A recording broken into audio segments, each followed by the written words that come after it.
Diana,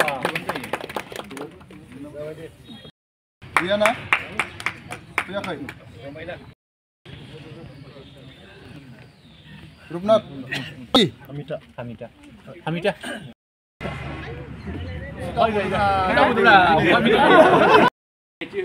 जोंनि 12 नं चिरां दुवार ब्लक कमिटि अपिएफएल नि गाहाय नेहाथारि निखिल बरगयारि बिथाङा बिथाङा बे समाव सिनायथि होनो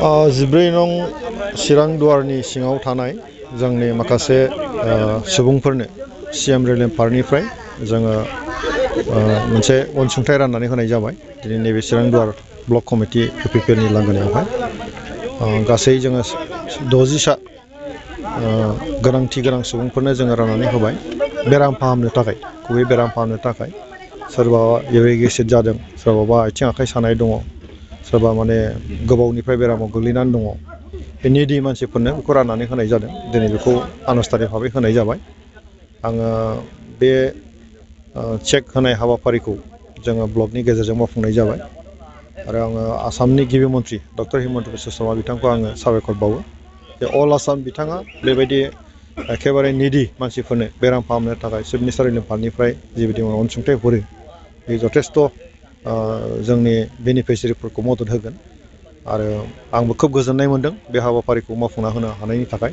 आरो जोंनि ब्लक कमिटि बिथांमोनखौ आं साबायखर बावो जे निडि मानसिफोरखौ सेलेक्सन खालामनानै बेहाय मदद होनायनि थाखाय आङो बे जायफ्रा दिनै मोनबाय बिथांमोना निश्चय एसेबाबो मदद जागोन होननानै आं आसा खालामो सेन्ट्रेलनिफ्राय बेफोरबायदि थायो नामा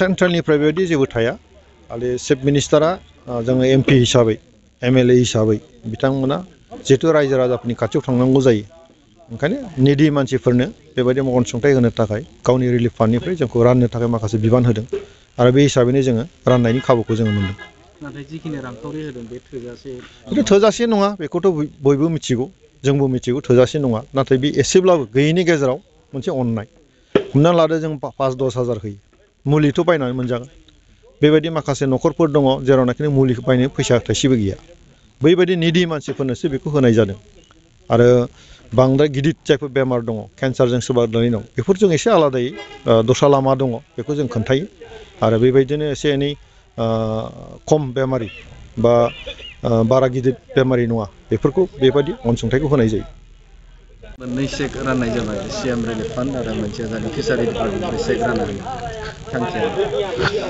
आं बयनिसिमबो आंनि गोसो गोरबोनि गोदान बोसोरनि खुलुमनाय जासिबाय दिनैहाय जोंनि 12 नं चिरां दुवार ब्लक कमिटि अपिएफएल नि बानजायनायाव जे चिफ मिनिस्टार रिलिफ फान्ड आरो जोंहा बिटिआर सरकारनिफ्राय जोंहा ना फिसिग्रा बिथांमोननो चेक राननाय बे हाबाफारिखौ जों मावफुंबाय आरो बे हाबाफारियावनो जोंहा बाहागो लाफैदोंमोन जोंहा इउपिपिएल दोलोनि मावफुं आफादगिरि आरो रायजो सभानि एमपि मानगोदार रोनगोरा नार्जारि बिथाङा बे हाबाफारियाव नुजानानै जोंनि बेनिफिसियारि बिथांमोननो चेकखौ राननानै होबाय आरो आङो बिथांनो रोजा रोजा साबायखर जासिगोन बिथांनि बेबायदि गोख्रों नाजानायाव जोंनि नैबे 12 नं चिरां दुवार समस्तियाव गासै 60 सुबुंफोरनो बेबायदि चेक राननानै होनो हादों आं बिथांनो रोजा रोजा साबायखर जासिदों आरो जोंहा बिटिआर सरकारनिफ्राय जोंहा ना फिसिग्रा बिथांमोननो जे जोंहा साबा बेबायदि बेनिफिसियारि बिथांमोननो जे 1 लाख हिसाबै जों बिथांमोननो चेक राननानै होदों आरो बे चेक राननाय हाबाफारियावनो जोंहा जोंनि बिटिआरनि मावफुं सोद्रोमा मानगोदार जोंहा रनजित बसुमतारी बिथांनि आखाइजोंनो जों बे चेकखौ राननानै होनो हादों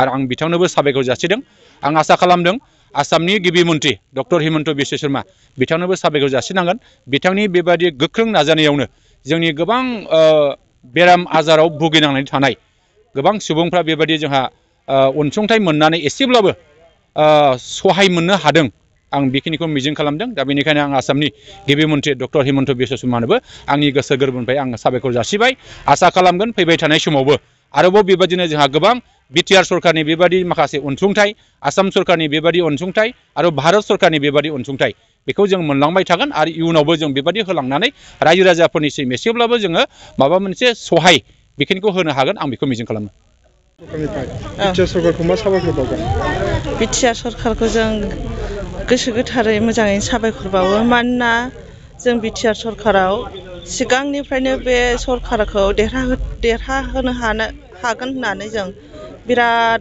गोब्राबै नाजाबोनानै जों बे सरकारखौ जों मोजाङै देरहाहोनो हाबाय आरो बिसोरो जोंखौ अननानै गोबां अनसुंथाइ बिदिनो फिसा फिसा हरबाय आरो नैबेहाय एसे देरसिनै जोङो ना फिसिनायनि स्किम जोङो मोननो हाबावबाय। जों साबसिनै गोजोननाय थाबावबाय आरो सारमोनहा बिटिआर सरकारनि सारमोनहा आरोबाव जोंखौ अनबाय थागोन होननानै जों आसा खालामो आरो जोंबो बे सारमोनखौहाय बिसिनि सरकार खुंनायावहाय जोङो गोसो गोथारै गासैबो जोंनि एरियानि मानसिफोरा जोंनि नाकेदारा एरियानि मोनफ्रोमबो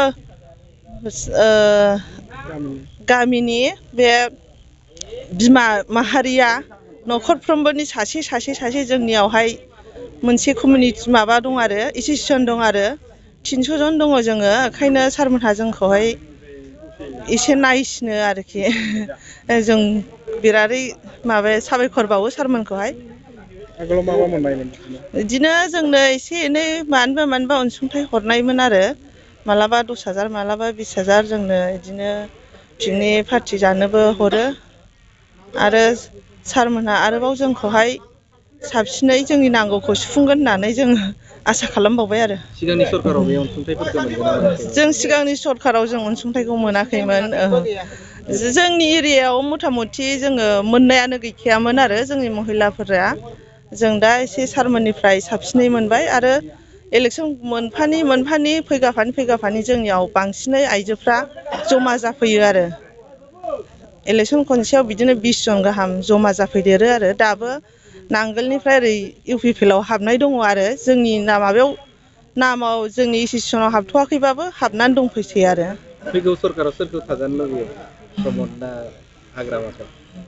जों जेखौ सालायदों बे सार प्रमदखौनो थाजानो लुबैयो। बेसे बोसोरसिम लुबैयो? प्रमदखौ बेसेबां बोसोरसिम लुबैयो? बिदिनो 20-25 बोसोरसिमहाय लुबैयो जोङो। जेसेबां हायो एसेबां जाय सरकाराहाय मोजां सालायदों बे सरकारखौ जों थाजाबाय थानो लुबैयो।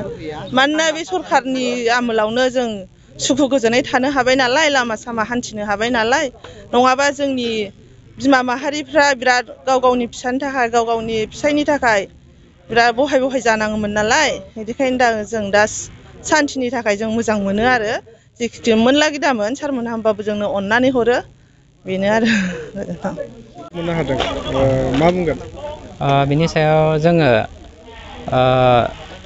जोंनि XNDP ना फिसिग्रा ग्रुपनिफ्राय जोङो बिटिआर सरकारनिसिम रोजा रोजा साबायखर बावबाय आरो जों गोजोननाय मोनदों। बे 1 लाख रांनि जोङो चेक मोननाय जादों।